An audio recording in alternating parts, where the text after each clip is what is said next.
It seems that Colourpop and Makeup Revolution are having a sort of battle royale to the death for the glory of the capitalism gods with these crazy, stupid collaborations.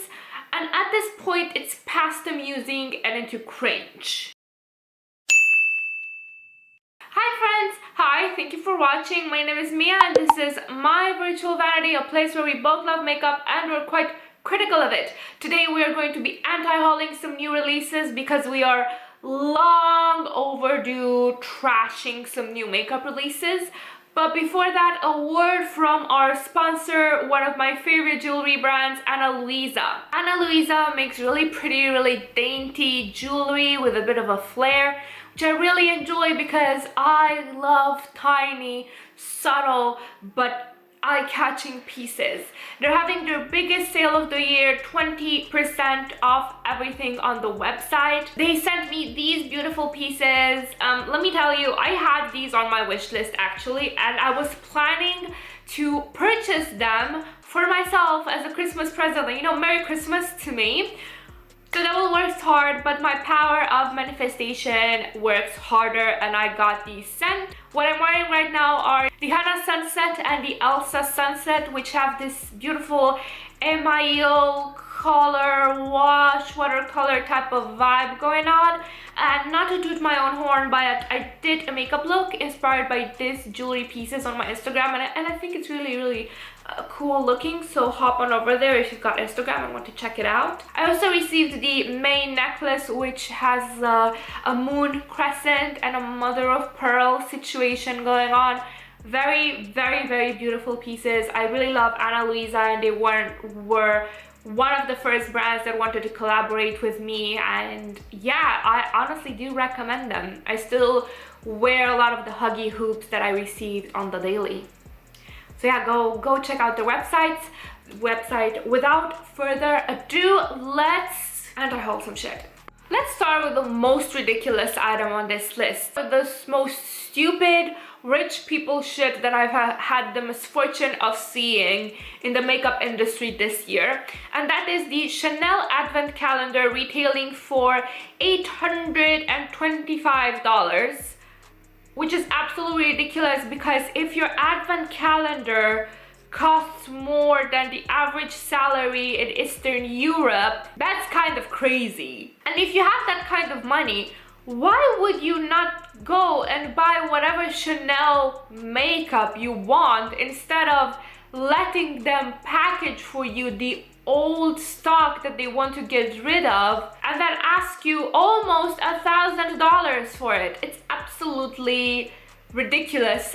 Just astonishing what these luxury makeup brands can get away with. What the hell? For $825, it better take me out to dinner, wine and dine me, take me home, give me a massage, let me trauma dump without judging me, all of that good stuff. Like, for $825, it better make my night, it better make my Christmas, it better align my planets, water my crops, cure my depression. But we all know that makeup doesn't cure anyone's depression, and I should know most of all because I have a vanity full of shit and I still have to deal with the big sad. So yeah, Chanel can go F themselves as far as I'm concerned with this bullshit. Speaking of very expensive stuff, Danessa Myrix is coming out with her Lightwork palette volume number 3, which is an array of multi-chromes, duochromes, a very black, as well as one singular lonely pressed glitter. Yeah, for $125, it's, you know, it better give me plastic surgery. It really better do. It's very expensive, and you can say that, well, if you buy all of those multi-chromes and all of those duochromes individually, you will end up to a similar price point, which is true. But the problem is that you are paying $125 for something where not every shade is curated and picked out by you. Some shades you might not wear, some shades might not suit your coloring, and for $125, that's a very tall order. It would have to be the perfect palette of life to warrant that investment. it's not for me, you know. I have so much beautiful stuff that I would rather use before giving anyone $125. However, it might be the palette for you. You really have to consider this. Like, don't just go tossing $125 because, ooh, shiny, pretty. I did that with the Natasha Denona Sunrise palette, and I resent it for that. And don't give that much money because it's Danessa Myricks either. I'm sure it's great quality, but it's $125. Will you use every shade? Do you have multiple uses for each shade? Do you want it just because it's pretty, or do you want it because you know it's going to bring value to your collection? Really, really consider that, I beg of you. Again, in the category of stupidly expensive releases, Pat McGrath has come out with her holiday collection, which is a big palette with an array of mostly shimmer shades, but none of her special shades, a highlighter, some lipsticks. The highlighter and lipsticks for me are not here or there. The palette, however, I'm anti-hauling it because, again, it's very expensive. It's Pat McGrath, but it doesn't have any of those special shades that, in my opinion, make Pat McGrath be something different than what's at the high-end price point in, you know, makeup stores, Sephora and the such. You might enjoy it if you're sure that you enjoy Pat McGrath formula and every single color there, but I wouldn't drop that kind of money on a holiday palette that has no special shades, because you can get good shimmers anywhere at this point in time in the makeup industry. So you really have to consider if you like Pat McGrath formula enough that it excuses paying double the price for this than you would for another, you know, mid-end palette, which might work, you know, not just as well, but close enough. Speaking of stupidly expensive palettes, the Gucci Floral palette is an affront to any common sense, and it's yet again in that category of what kind of stupid rich people shit is this? This is a wildly expensive palette with a, you know, a decent color story. You can take out the, you know, the actual palette thingy within the packaging, and then, to quote Gucci, you can use it to store whatever you want. Why I find this, you know, glaringly offensive is, one, Gucci eyeshadows really aren't that great. They're okay, I think, from what I've seen around in reviews. Two, the packaging is plastic. So you're asking me Gucci price points for plastic, and the inside is giving Polly Pocket. It should have been at least a tin, a high quality tin for that price point. Doesn't look luxe enough as a standalone storage for when and if you will want to use it at that. So to me, this is a glaring cash grab, and for the fact that it's plastic, Gucci has nothing but the audacity. Something, again, from a brand that has nothing but the audacity. Tom Ford is coming out with their Lost Cherry collection, inspired by the Lost Cherry perfume. I find the lipstick in this collection is a really beautiful shade of red. The cushion package, what it's called, cushion case, you get what I mean. That also looks fine, but the quad is such a catfish. You've got that beautiful red packaging, and then you've got these neutral tones that just don't fit the vibe at all. And I'm not saying put red or, you know, neon reds or whatever else in the quad, because Tom Ford clientele doesn't want those kinds of colors, but I would have liked this quad to have maybe a wearable pink color story with like a deepening shade thrown in there, something that actually fits the Lost Cherry theme, and not whatever the fuck those colors are. Oh, I mentioned that it's the Myricks, but I forgot to mention another one of her new releases, and that is the Monochrome flakes. Monochrome flakes are basically, you know, what the name says. They're self-adhering flakes that you put on your eye. I absolutely loathe them as a trend, not because they're from Danessa Myricks. I loathe them as a trend from indie brands. I just don't want them to catch on. And that is just on me because I do not like the texture. It grosses me out. I would rather see it in an arts and crafts project than on anyone's face. Another eternally ugly release is the Urban Decay with Eternals collaboration. Eternals is a Marvel TV show. I think I'm so behind with my superhero things. I just don't have the patience to watch 100,000 different TV shows. I would rather just read a book. I just don't have the patience for TV shows. From what I understand, it's pretty cool. Whatever Eternals is about, Urban Decay did not do it justice. The color story is fine, but the palette itself is giving TJ Maxx, it's giving drugstore, it's giving kiddie makeup, it's giving cheap makeup that has a price point way more than it should have.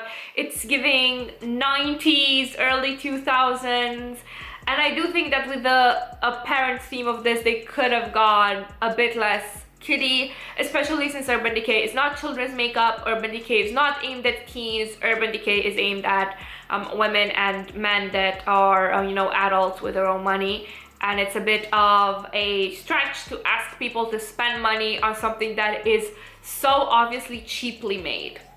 I really dislike this collection, which is a pity because the color story looks fine. It looks like an interesting, okay, neutral color story. But then they had to go and ruin it with this packaging that looks like it's straight up from this children's makeup. Sad. Speaking of sad, I just knew that Becca was trying to bamboozle us in one way or the other. So I had my suspicions when Becca did not have any, you know, getting rid of inventory sale.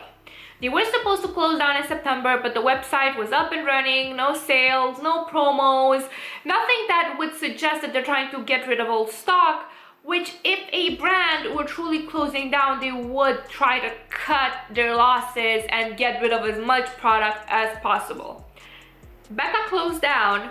Everyone bought backups left and center. They basically profited from the fact that people had some holy grails within the Becca brand, and they rushed to get backups. They spent their hard-earned money on backups, and then guess fucking what? Here comes the announcement that Becca lives on through Smashbox, and that select Becca products such as their highlighters and the under eye color corrector, things that people did stock up on and did buy backups of, will now be present in the Smashbox line as something like, you know, Smashbox loves. This is the type of corporate scummy behavior that I despised, because it was a lie by omission. They didn't say that they were planning to continue anything, but they let people buy backups, spend their money on product because of fear of missing out, of fear of losing their beloved holy grails, when they were planning all along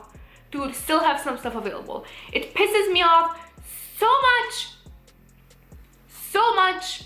It's just such underhanded corporate behavior, not quite guillotine worthy, but close enough. So I'm anti-hauling that based on that, because they tried to trick you into buying backups. They weren't upfront with you. They lied to you by omission. They just disrespected the love that so many people had for their brands, and they can go fuck themselves. Let's talk Colourpop. At this point, every anti-haul has like a Colourpop segment because they just won't stop. I was about to anti-haul their Orchid collection and their Lucky Penny collection because I thought they were, you know, more of the same recycled stuff. Granted, Orchid looks, you know, more unique, but I got schooled by Twitter because I saw several black influencers and regular consumers mention on Twitter that they're really happy with this release because it will look great on their skin tones. So I stand corrected. You know, Colourpop seems to not be recycling the same stuff all over and over again. It was just my eye that was inexperienced and couldn't pick up the fact that these were palettes that could work very well on someone of a, you know, more tan to deep complexion. Now, of course, I don't think they're speaking for everyone, but I got schooled into assuming, and you know what they say about assuming. They make an ass out of you and me, mostly me, because I'm the one anti-hauling this shit. But something that they did completely fuck up is their Hocus Pocus collection. This is the second iteration of their Hocus Pocus collection in collaboration with, you know, the Hocus Pocus Witches movie. This is such a bland palette that if you took away the branding, it's nothing.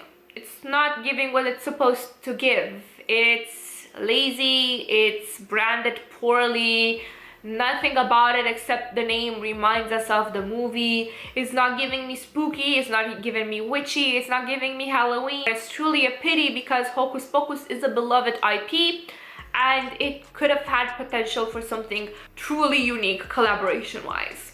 Speaking of stupid collaborations, Makeup Revolution is just killing me.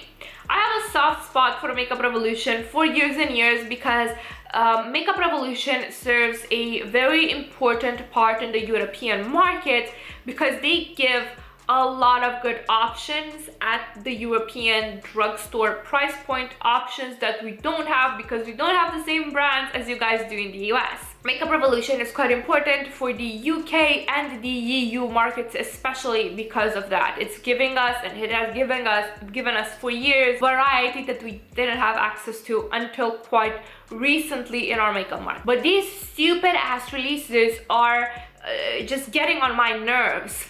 They had a collaboration with Friends, and they had another collaboration with Friends, and they're on their fourth iteration of collabing with Friends, a TV show that I absolutely have no interest in watching because of these collaborations, because I am sick of seeing the same repackaged items all over again. Like, I get it, the first collab was okay, it was fun, I didn't understand it, but it was fun. We're on the fourth iteration. It's enough.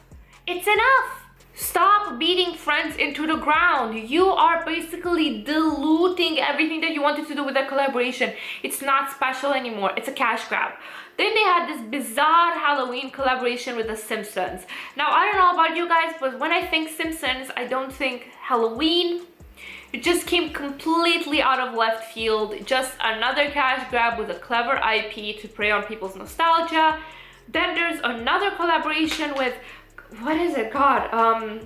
The Matrix. This is more acceptable because at least they understood, yes, I know the packaging. The inside doesn't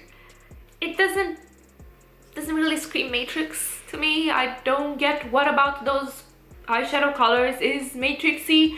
I think that if they did just one eyeshadow palette and limited themselves to the palette of the movie, which is mostly, you know, greens, grays, blacks, I think they would have made something truly unique and outstanding, and instead they just tossed Skittles on a table and said, this is our color story, and then packaged it in neon green Matrix style. Just disappointed because I really do love the Matrix, and if it were something really cool looking, I would have been tempted. But speaking of bizarre collaborations, Colourpop is collabing with American football teams.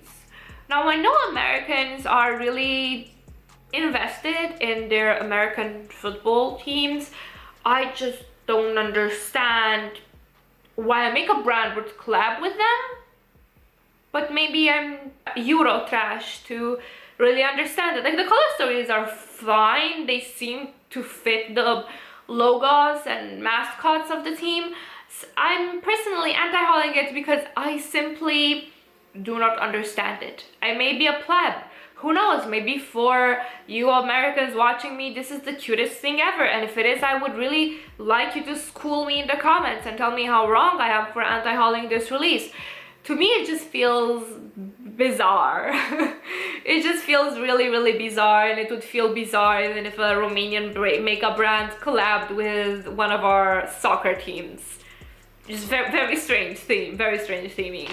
ABH is coming out with a palette called Beverly Hills Primrose, which is a mix of eye colors and face colors. You know, I think this would have been better as just a separate eye palette because I do love that combo of purples and corals and soft pinks. It's really pretty. But then I look at the face palette side of things and I don't get who is supposed to use this because it looks like one of the colors is too dark for someone with a fair skin tone, and then one of the colors is too light for someone with a deeper skin tone, and if you're in the middle, I think you have to be a certain specific undertone so that both colors work for you. I stand corrected if I'm wrong, but it just seems like a waste, and people paying more money for a product that they might not end up using completely.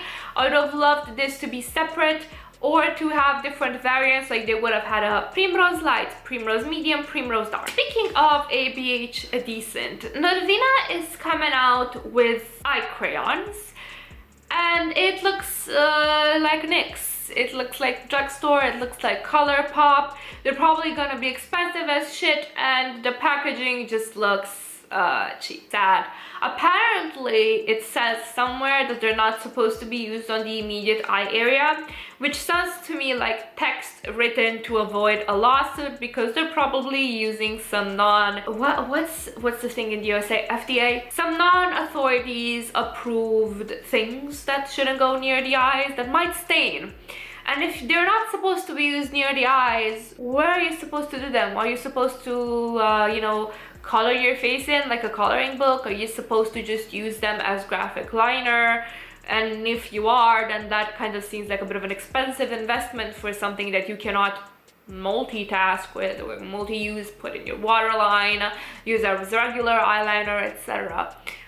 So yeah, you are better off just buying some NYX colored liners or some Colourpop colored liners. I hear they are decent. Jaclyn Hill is collaborating again with Morphe, which wasn't on my 2021 bingo card. I didn't expect her to collaborate again with Morphe after the shit show that happened last time, frankly.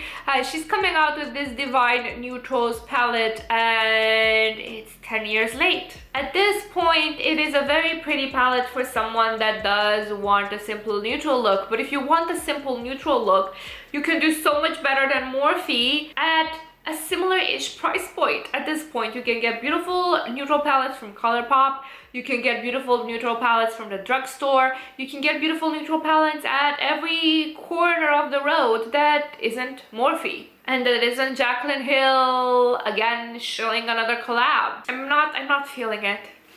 Huda Rose Quartz is yet another new palette that I sort of want, but I am not going to purchase. I will try to exercise some self-restraint.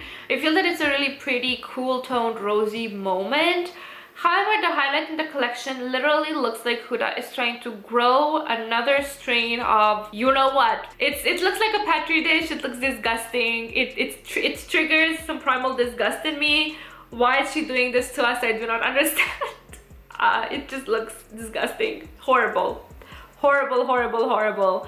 Glossier is coming out with monochromatic trios, and it's yes, go girl, give us truly nothing. I get that they're trying to lean into this cool girl that only wears one wash of color on the lid, but the cool girl that only uses one wash of color on the lid is not going to bother with 3 colors of the same all over the lid just so it looks like she used one color all over the lid. She's just going to use one single that she actually does enjoy.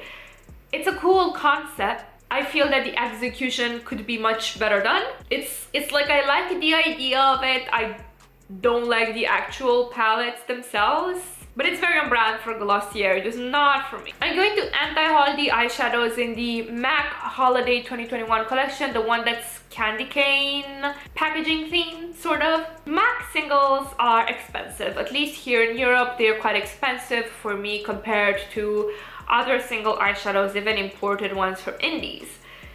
These are meant to be shifter shades, they're meant to be multi-dimensional, whatever. From what I see online, they are really not that special. So if you ask me, you should rather buy some indie shades that are similar to what you like from this collection rather than buy these, because for the price point, they aren't worth it. And I'm anti-hauling them because I also hate the packaging.